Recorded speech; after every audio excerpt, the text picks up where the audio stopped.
to Good afternoon, everybody. Thank you so much for listening. We are the Real Pineapple, and this is Hunter here, and I'm here with Colin. Colin, how you doing, sir? I'm doing good. I'm doing good. How are you? I'm a little upset. I'm gonna be totally honest. We are talking about Unforgettable, which there is more irony in that title than than most of you will ever know.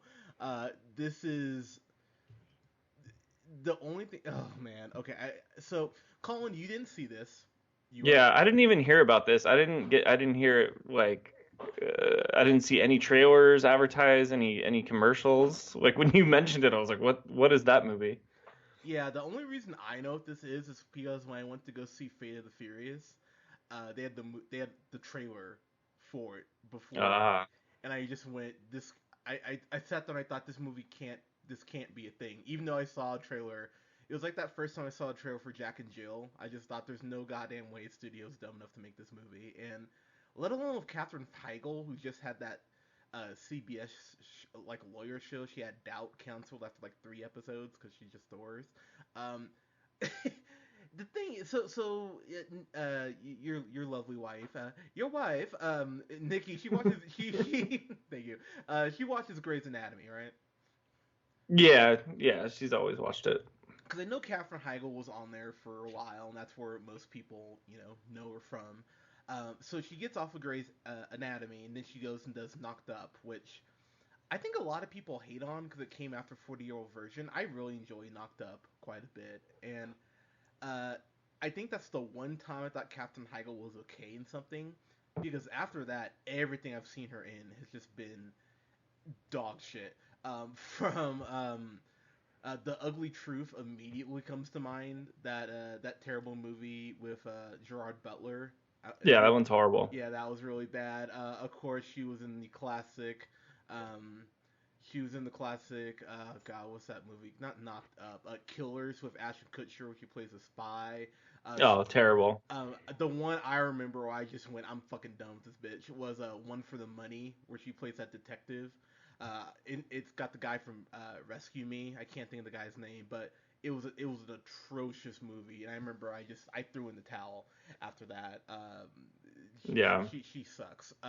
So I'm I understand why she would be in something like this, because this screams, straight to red box after a terrible failed movie run. But why is Rosario Dawson in this? I mean, I know she's not making, like hit movies all the time, but she's been working for a while. And she's making that Marvel Netflix money, and I don't get why she's in this. But to give you the quickest, and I will promise I will try to make this as quick as possible, rundown. Katherine Heigl plays God, what's her name? Tess, I think it was Tessel, Tessa, pardon me, who's the ex-wife of David, who's played by Jeff Slutz. It's You could pronounce it Sluts the way it's read, but anyways, it, no, because it's Slults. So It's Stults. It's Stoltz. oh wow, okay, I am high. Okay, whatever. I But we'll prefer just go with Jeff Sluts. I like that better. I prefer sluts in this case. Yeah. So But Jeff Sluts. yeah, Jeff's a giant slut, but he was in he was the dude he was in God damn it, he was in Wedding Crashers.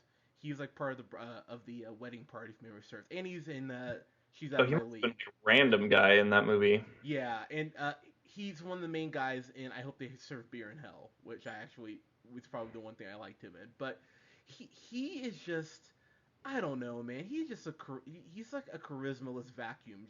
Just nothing works with this dude. And so the plot of this, Katherine Heigl's character Tessa cheats on him, but they end up having a kid. The timeline's all off in this too, but they end up having a kid to try to save their marriage, or she, fucks him a bunch so that she can have a kid because he's well off. And then they get divorced anyway, and so they have this little girl named Lily, and basically he says we're done, it's over, and then he meets Julia, who's played by Rosario Dawson, who's um, a blogger editor. which I don't know. I highly doubt that's a thing, but that's her job, and so she gets to just kind of work whenever. So she moves from wherever she's at originally. I don't think they even fucking say to, I believe, Los Angeles, and they start living together. And so there's immediate tension between Tessa and Julia. It's the whole, you stole my man even though I cheated on him. Uh, so fuck you. I'm not gonna let you do anything, and try to ruin whatever this is. So it's about Tessa being a crazy bitch basically and trying to ruin their relationship. So you've seen Fatal Attraction, right? Yeah, yeah, of course. So the thing about Fatal Attraction is that Glenn Close, at the beginning of the movie, she's just like, hey, like let's just fuck a couple times and that'll be that, and she seems as cool as someone who's willing to solicit an affair, would be. But so when she goes crazy at the end, you go, oh wow, you kind of, I mean, you kind of deserve this. You cheated on your freaking wife, but as far as her going crazy, you couldn't have called that. There is no point in this movie where Tessa doesn't seem insane. From the moment they show her, she's doing that fucking like Stepford wife, like the way she's brushing her hair, like she's counting the strokes in her head. It's really fucking creepy, and everyone just kind of acts like, oh, she's fine, whatever. Why would anyone, why would anyone call her on her shit? But she's insane from the moment you see her, which makes it even more hilarious when Julia, Rosario Dawson's character, she's talking about how, oh my god, she did this to screw with me. She did this to screw with me. And Jeff Slutz is just like, oh come on, she's not that bad. Whatever. Like, stop being Yeah. stop being black and paranoid. I mean, he doesn't say that, but he might as well say that. But dude, okay. So here's the thing. I was one of three people in the theater when I went to go see this, and the other two people did not walk in until the movie was starting. Like, genuinely. What time did you go and see I it? saw it at 11:45, so this was enough time for Yeah. people to get up. But yeah, this movie, I heard it didn't make a lot of money, and I am not fucking surprised. The thing about this is that this is worse than this is worse than 50 Shades Darker. And the reason why it's worse than Really? the reason why it's worse than 50 Shades Darker is because 50 Shades Darker I can at least laugh at a little bit. I felt genuine anger watching this. I really did. I was sitting here, and I think another reason is because it's Rosario Dawson. Like, if they're, if it was like Chris Pratt and, I don't know, Brie Larson, which I would watch, in 50 Shades Darker, you'd be more upset because it's actors that you like, and like they should be Yeah. doing better by them. That's how I felt watching this. Rosario Dawson, between this and Iron Fist, bless her heart, the last couple projects she's had, Iron Fist sucks, by the way, but she is trying. She's trying to make this mayonnaise sandwich of a movie she's been given into a four-course meal. She's trying so hard to drag whatever you can out of this really stilted, shitty dialogue, and she's trying to go ahead and have uh, some chemistry with the leading with Jeff Slutz or George, whatever the fuck his name. It doesn't matter, but she's trying to have chemistry It with him. doesn't matter what your name is. Well said. But honestly, it doesn't matter because so as a tech nerd, I knew this would irritate you as soon as I told you because it irritated me. So the big, a lot of the movie hinges on the fact that Julia was in a past domestic relationship, right, with this guy. I can't remember. Miguel, we'll just call him. It doesn't, whatever. But I think it's a Michael Vargas. That's it. Yeah, there you go. So Miguel, close enough. But Yeah. Yeah. but she was in a big big domestic abuse relationship with him. So her getting moving and all that, that's kind of part of that. So uh, a big part of this movie hinges on this super website that Katherine Heigl's Tessa is able to access, where she just types something into Google, goes on this records website, pulls all of Julia's information, her social security card, her date of birth, all this shit is just on this website that you can access for free, fucking apparently. And so she uses that to create a fake Facebook, and then she uses the fake Facebook to reach out to Michael, the abusive ex, to say, "Hey, babe, I miss you. Here's where I live." Not thinking about the fact that her daughter stays over there sometimes, so he could just show up and kill everyone. But what the fuck ever. Uh, Not only is that website concept insane, but Colin, the movie starts off with Julia Rosario Dawson's character being questioned, and so they're saying, "Hey, you know, this guy ended up dead, and you're sending him all his messages and all this shit." The first thing I thought, wouldn't you check the IP address? Wouldn't that genuinely be the first fucking thing you would do if you're leading an investigation with this girl? And Yeah. they let her leave like nothing. They're like, "Oh, this is all circumstantial, even though your hands in theory were the only ones on the blade, and the fact that there's blood all over and this guy's dead, and that you're sending him his messages, but we don't have any real hard evidence, so we're gonna let you go." And then it just kind of meanders until the end comes. So two good things about this movie. You get to see Rosario Dawson, in like cut off jean shorts, and she has to, and dude, I'm going here with it because this movie gave me nothing. So you get to see her in that, like some tight dresses, and she has this one sex scene, which by the way is hotter than anything in 50 Shades Darker, and there's no nudity in the sex scene. But she just starts going to town on Jeff Slutz or George Slutz, whatever, and it's only like a minute, but I went, oh wow, that was hotter than anything I saw in those however many sex scenes from 50 Shades of Darker. And then Katherine Heigl, because she's been messaging, Michael saying, hey, I need you to come here. Just one night rambling, she goes, I want you so bad. And so she breaks into Julia and her ex's house and steals a pair of her panties and like sends him a picture, and so which is creepy and just a whole nother thing. And so she starts fingering herself to the concept that he wants to fuck Julia, which is just really creepy when you think about it. That was the one time I felt any genuine emotion towards this movie besides anger. There's nothing about this, man. I mean, I was sitting there watching it and I thought, me, because I love bad movies. I love bad movies, and this is bad in a way that it's going to be on the list. There's no goddamn way it won't be. I don't think there will be 9 worse movies that will come out than this.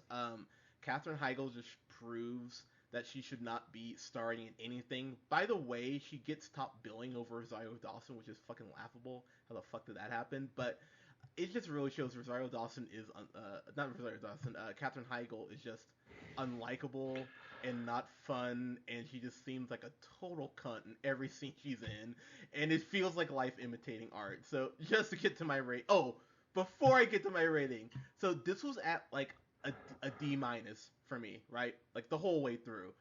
This is what kicked it to a go fuck yourself for me.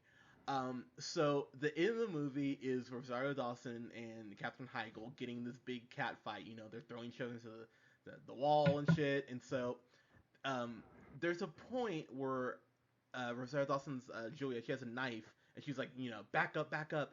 And so at that point, Katherine Heigl's Tessa sees her face in the mirror. It's like, oh my god, what's happened to me? And so she hugs Julia so that she impales herself on the knife, and like as she's dying, is like, tell Lily not to remember her mother like this, and then she dies, right? And so the next scene, the way the movie ends, is they have moved to San Francisco, way better than LA. So she moves to San Francisco with the slut and, and his daughter, and they're in this new house, and they're fixing it up, blah blah blah, and the grandma shows up, and she's like, I'm here, Lily. I'm home, and I'll never leave you again, or something to that effect. And Julia's like, don't like, oh my god, she's here. And so they're setting up for the grandma to be the villain in the next one. It's so stupid. It's so dumb. God damn it. So yeah, Colin. In case it wasn't clear, this is a go fuck yourself. I hate Yeah, I think I got that. I hated this so much, man. And the thing is, I wasn't even really mad until like the second half of the movie, where logic just it becomes so absent. It's borderline a Fast and Furious movie, except I didn't have fun. That's really how I felt about it. So Sounds yeah, yeah, it was really bad. So I don't know how high this will be on my top 10, but it will be very high up there. I actually want to see what this made. By the way, it's at I believe it's at a 25% on Rotten Tomatoes right now. It's not doing so hot. Yeah, 25%. So yeah, Unforgettable. Let's see what this made. It looks like it made $4.8 million. Well, good. Hopefully, it makes nothing more. Just so bad. But uh, yeah, don't see this. I mean, it'll end up on Netflix in 3 months probably. So if you really need to see this, then wait till then. And hey, then you can see Katherine Heigl in tight outfits, and that's about all this movie's good for. Is seeing Rosario Dawson and Captain Heigl be hot. That's really it. It Katherine Heigl doesn't even like look hot anymore. yeah, She looks like, I'm sure it's intentional in this movie, but she looks like super old, and like her straightened hair look. Yeah, she's not doing it. okay, so actually, okay, before we wrap up here, there was one scene I actually laughed at in a nervous way. So there's a scene where the daughter Lily is on this horse, and this is after the scene where Katherine Heigl's Tessa just ripped into Rosario Dawson. It was really like, damn, okay. And so Lily's on this horse, and she's like, I don't like this. I'm not comfortable. And Tessa's like, this is a brand new horse. You're gonna like it. You'll be fine. And so Julia's like, goes, you're not. She's not comfortable. Like, we're gonna go. It's David's day. And there's this really tense scene where like Lily's looking down at Julia like, I want to get off, but I know I shouldn't. And then Captain Heigl's Tessa looks up at her and pretty much says, "Bitch, if you get off that fucking horse." And then they should have cut to the horse like, "Get off of me, please." That's what they should have done, but they Oh my didn't. god. You like my horse sound there, but That was great. That was a good, a solid horse. thank you. Um, but that scene was great for tension because the little girl was just really fucking like nerved that she should be. So I'll give them that one scene, but everything else was some bullshit. So, or as a horse would say, bullshit. But but anyways, guys, have you unfortunately seen Unforgettable? It's a very forgettable movie. Uh, Let us know in the comments below. You can like us here and follow us on SoundCloud at the Real Pineapple 775. You can follow yours truly on the Twitter at JHunterRealPineapple. You can follow Colin on Twitter at, The real O'Neill. and you can go ahead and like us on Facebook at the Real Pineapple. Guys, thank you so much. This weekend we will have a review up for Split because I finally got around to seeing that. I'm gonna get that shit up. I will also have my long overdue uh, rant on what Fox can do to fix the X-Men movies, especially with what they just announced with going with the Dark Phoenix saga again. God damn it. And we'll also have a review up for the new Emma Watson movie. Oh my god, that movie, The Circle, with Tom Hanks, which I'm actually super fucking pumped for. So, guys, thank you so much. We'll talk to you soon.